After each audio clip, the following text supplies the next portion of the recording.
Coming up, who told Netanyahu to prepare Israel for Messiah? Where will the third temple be built? And what will happen to the Dome of the Rock and Al-Aqsa Mosque? Will they be moved in peacetime, shattered by an earthquake? Or will it be shared sovereignty? We'll examine where the Jewish temple stood and what this means for the third Jewish temple in Jerusalem, Israel.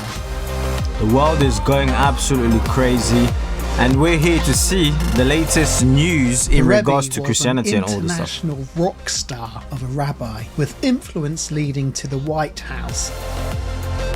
And he became a spiritual advisor to Benjamin Netanyahu. In 1984, when I was appointed Israel's ambassador to the United Nations, I visited the great rabbi of Lubavitch. But here's what the Rebbe said to me. You'll be serving in a house of many lies. The Rebbe taught that the Jews could hasten the day of the Messiah, the Mashiach, the Anointed One, through obedience to God's will.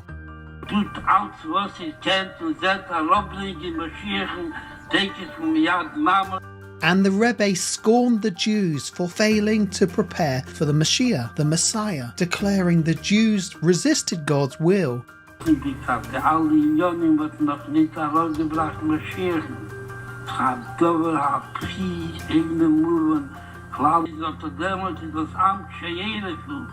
was also the Rebbe who told Netanyahu that God had an important role for him.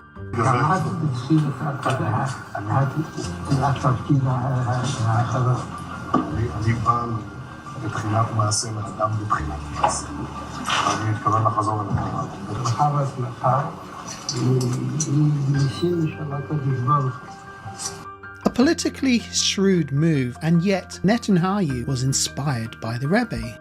The Rebbe urged his followers to build the Mishkan, a place for God to dwell and tabernacle.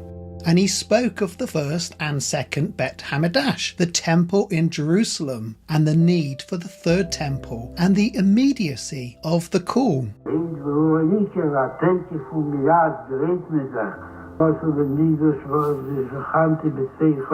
It was widely reported that in a private meeting, whilst Netanyahu was still unknown, the Rebbe told him that he would be Israel's last prime minister who will pass the scepter to the Messiah.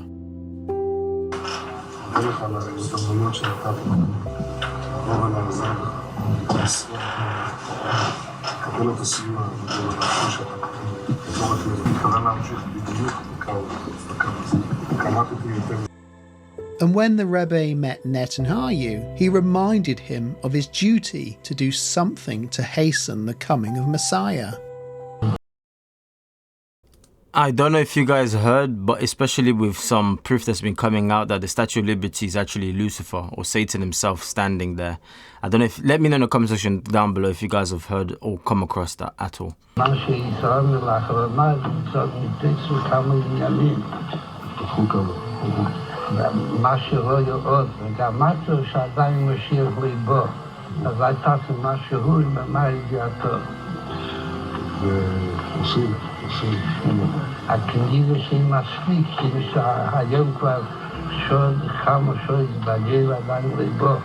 Since these meetings, Netanyahu has become the most important person in the Middle East, and his choices reverberate in the White House and in the halls of political power around the world. I met the Rebbe for the first time in 1984 when I came to the UN. Rebbe, I came to see you. But times change, and in 1994 the Rebbe died. And as clashes over the Temple Mount took place, Netanyahu reaffirmed many times that there are no plans for a change of status on the Temple Mount. Israel reaffirms its commitment to upholding unchanged the status quo on the Temple Mount, in word and in practice. As we have said many times, Israel has no intention to divide the Temple Mount, and we completely reject any attempt to suggest otherwise. But politics is a game of chess, and the dream of a third temple lives on. In 1967, all of Jerusalem was restored under Jewish control for the first time since antiquity. So when Israel took full sovereignty over Jerusalem in 1967, this was seen as a profound prophetic significance, fulfilling the ancient prophecies of the Bible. Will the third temple be built? But as Israel was in a state of war for its very survival, there was no desire on behalf of politicians to consider rebuilding the Jewish temple.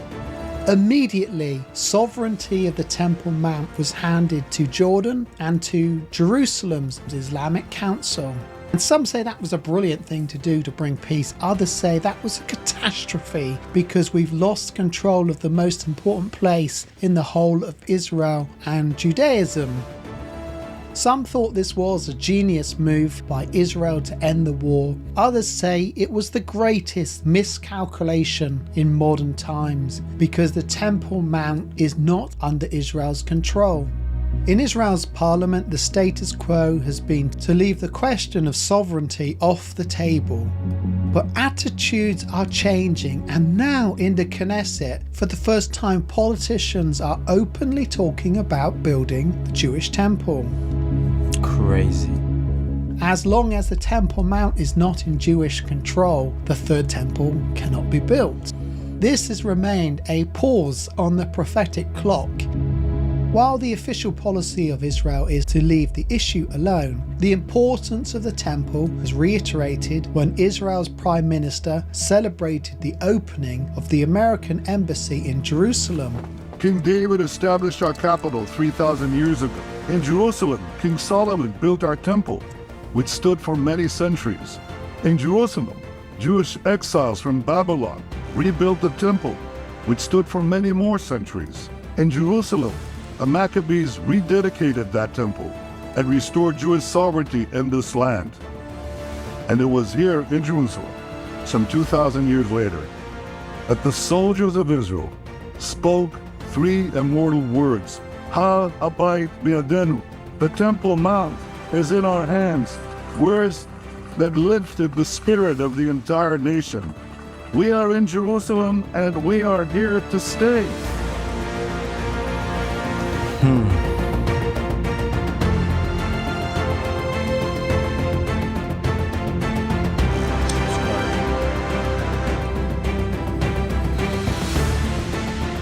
In Israel's parliament, people are now openly talking about building the third temple. Crazy.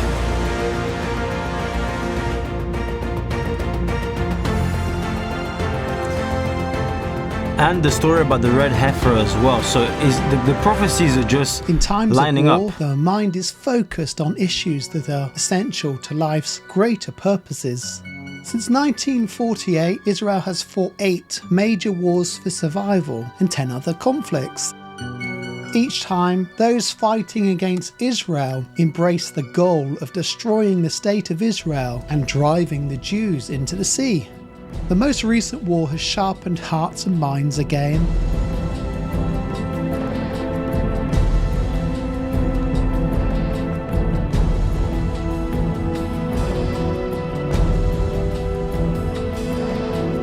With the promise of land for peace shattered, hearts in Israel have changed, and even many liberal Israelis have concluded, if we get war whatever happens, why not just start building the temple for the Orthodox Jews? There's war after war after war. For this reason, the attitudes have changed in Israel. Why don't we just build the temple? Some of those fighting carry symbols of the Jewish temple and declare openly the temple must be rebuilt.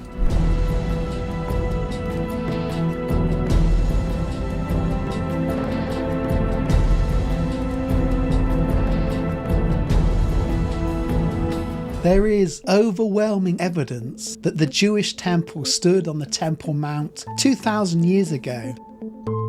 However, the exact location within the Temple Mount complex remains a topic of debate among archaeologists, Jewish leaders and scholars. Solomon's temple may have stood behind me right here. So the question is, did the Ark of the Covenant stand here on the solid rock at the Dome of the Spirit, or did it stand over here behind me inside the Dome of the Rock? During Solomon's time, he filled this much smaller Temple Mount with lots of buildings. He had the temple, his palace, he had his Egyptian wife's palace, and then there was all the other important places around government. Now the Dome of the Rock, the belief is, for those who favour this section, that rock was actually used by Solomon as a sanctified area to sacrifice, because there were so many animals that he had to sacrifice. But the actual flat place, which was perfect for the Ark of the Covenant, was here. How crazy is it that people still doubt the Bible when there's this level of detail, precision? It's almost like a map. They're able to go back, okay, the Bible says this. All right, let's go to it. Yep, it was this, it was here, it was here. Archaeologists use the Bible to find discoveries and all of this. And people, yes, still don't want to believe in the Bible. Insanity. Many believe this was actually where Solomon put the Ark of the Covenant. This is the Holy of Holy area. But it may have been that Herod moved it over there, because Herod changed everything.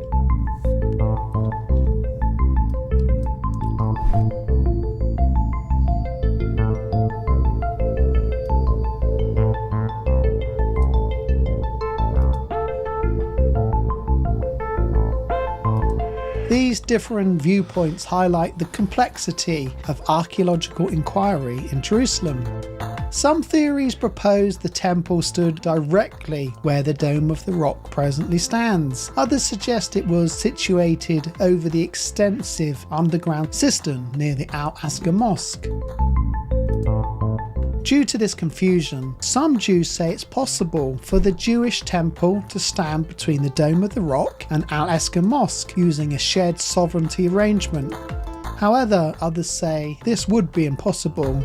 In traditional Orthodox Judaism, Jews are forbidden to walk on the Temple Mount just in case they walk on the Holy of Holies without knowing it, because its location is uncertain.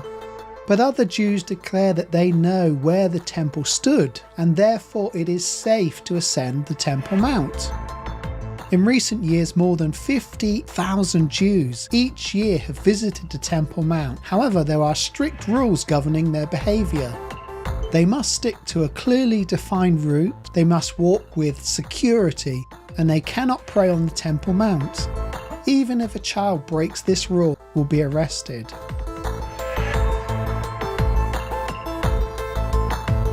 When the Bible declares the third temple in Jerusalem will rise to fulfill all the ancient messianic prophecies, some declare where and how. The Temple Institute in Jerusalem believes God will intervene and change the hearts of Muslims worldwide. Their official belief is that Muslim leaders worldwide will acknowledge the importance of the Jewish temple and will voluntarily move the Dome of the Rock and Al-Aqsa Mosque to another location.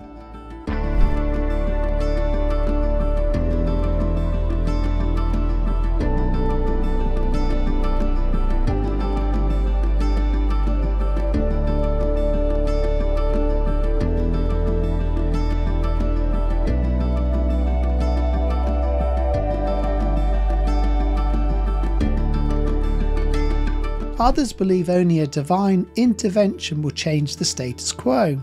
Throughout the story of Jerusalem, many great earthquakes have struck, destroying buildings. So we're at the lowest section of the Ophel, the holy high place, and you can see behind me the evidence of a massive earthquake. The bedrock itself has been split.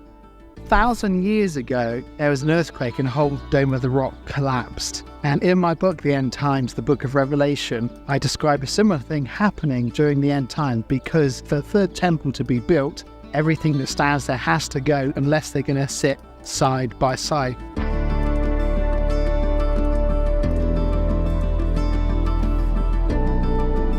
So it took 8 years to research and write this book, The End Times, the book of Revelation. But this is where it's all going to happen. Imagine being here and Christ returns, imagine seeing the third temple over there. So we're told in scripture there's going to be a massive earthquake in Jerusalem at the end times. And this is evidence here that massive earthquakes have been here before. They've split the bedrock, they've demolished the Dome of the Rock.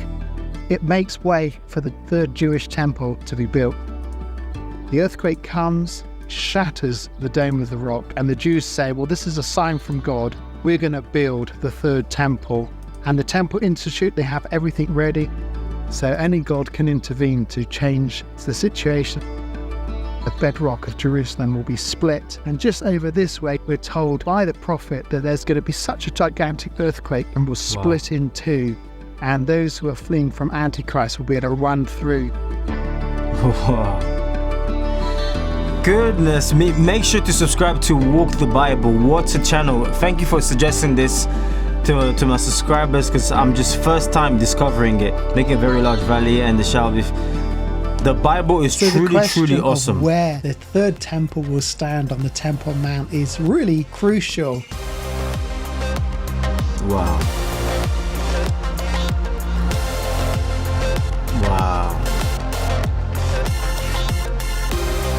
I want you guys to answer this for me. Are we in the end times?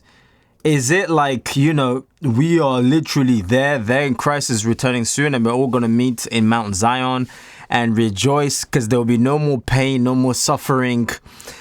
All of the chaos that comes with the devil being in our earth today, all wiped away. What an amazing and wonderful day. I pray that I'm there one day. I pray that you are there, you watching as well one day, and you don't miss out on this tremendous opportunity. Let me know in the comment section down below. Do you believe the third temple is coming?